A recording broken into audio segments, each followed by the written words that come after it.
So there was a farm, a thoroughbred farm in Abilene, Texas, that had an opening for a manager, and so I went back to Abilene and took over the breeding farm, thoroughbred farm, for Leon Herring Insurance Company, and spent the next year or so there.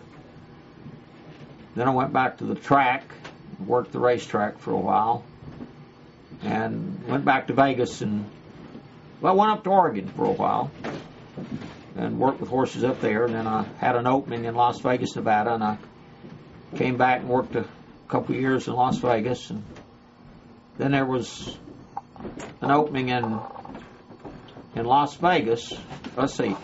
I went to Oregon, worked up there for a couple of years, then come back to Vegas, was there a couple of years, and then went back to the Rio Grande Valley in Texas, because I always liked Texas. I liked the horses there, and I liked the cowboys, and I knew a lot of the ranches that I was connected with. So I went back and stayed in the Rio Grande Valley for another year or so, and the Leon Herring horse breeding farm, Mr. Herring had always asked me, he said, if I got the right stallion, would you come back and manage for me? And I said, sure. So he got a Prince Aquila colt, born and bred on Darby Dan Farms in Kentucky, and Academy he was quite a tough horse. He was really hard to handle. He just had a lot of problems with him. So he gave me a good contract, and I went back and I broke the stallion and got him working real good. He'd been a good running horse, but he had bowed a tendon, and he just didn't recover completely from it. But he was, good blood stock. His dad, his sire, Prince Aquila, for 8 years after his death, still held the brood sire of the world for 8 years, even after his death. So I broke Academy to handle and got him working real good. And so I'm trying to think. I can't remember exactly where I went. I left the farm that year. I think I went back to the track for a while. But boy, time runs up on me. I believe I went back down the Rio Grande Valley that winter. I sure did, and had a lot of good friends down there. Barney James, he had owned Band Play, owned the original King P234. Barney was an old ex-baseball player that in 1941 the Quarter Horse Association had asked him to inspect horses for him, that they had decided that they were going to start a breeding called the American Quarter Horse Association. But during that time, before that, the American Thoroughbred Jockey Club Association was already about 65 years old.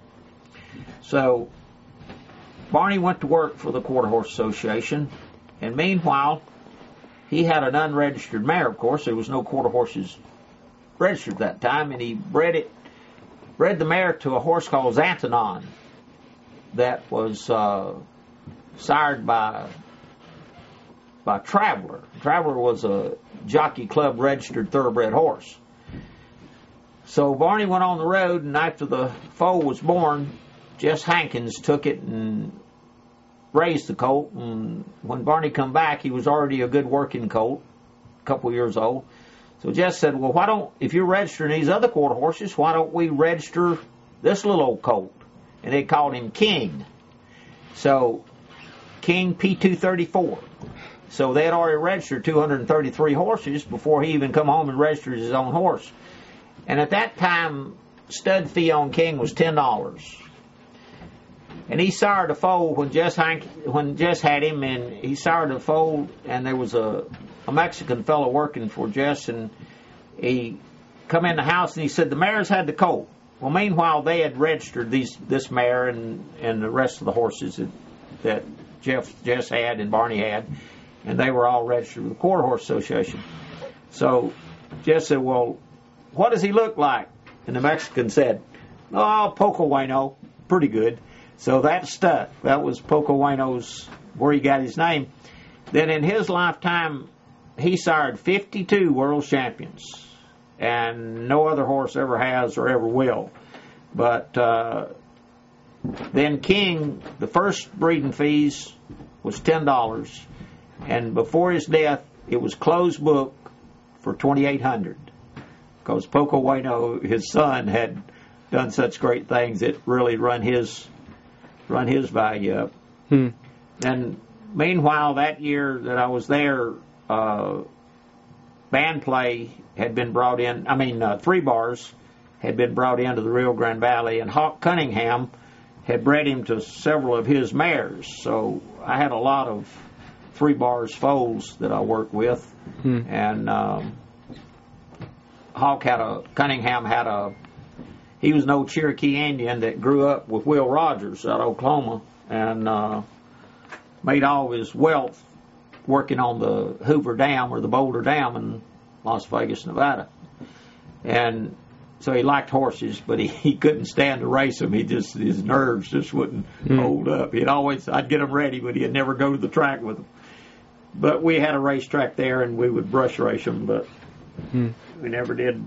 He never would let me take him to the big tracks. Well, I don't know how many people would believe it, but yeah, well, more today than it would have been 25 or 30 years ago. I couldn't talk to people about my association with animals. I think everything's electronics, and I think I know we're God's creation, and but radar gives out a beam, and it goes out and bounces back and tells where things are at. So if you walk up to a radio, you can hold your hand out, and the volume will come up or go down or whatever. So I know we've got electronics and energy, and I knew that years and years ago.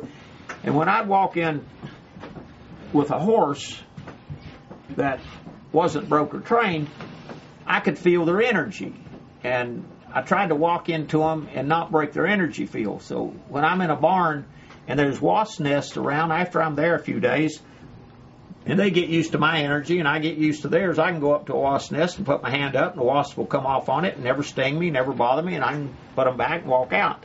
And horses and animals are the same way.